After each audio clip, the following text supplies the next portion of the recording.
data we have, it still seems to be rare that an asymptomatic person actually transmits onward to a secondary individual.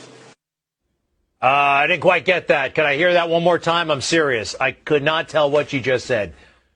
From the data we have, it still seems to be rare that an asymptomatic person actually transmits onward to a secondary individual.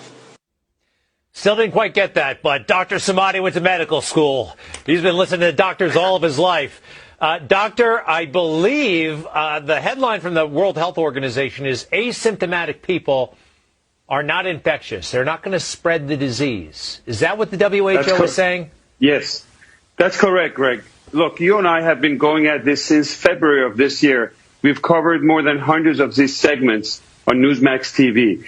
The most important segment about what we're going to be talking about COVID is probably tonight, because they're taking a 360-degree turn, and WHO is announcing, and this is a big news, that asymptomatic people out there are not contagious. Remember, because we didn't know who would be passing this virus or not, we made everybody do something called social distancing. This is a new word that you've heard of it, and it came to our life a few months ago. We made everybody across the board to wear masks. At the beginning, we said if you have symptoms, you wear the mask to protect others, and then we gave in because CDC and everybody kept changing back and forth.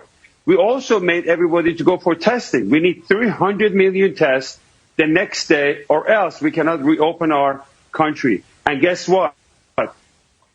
This thing is very important. It's a breaking news that if you are not symptomatic and you don't have any symptoms of fever, chill, shortness of breath, or any of those symptoms we've spoken about, the risk of passing it on to other people and being contagious is very rare.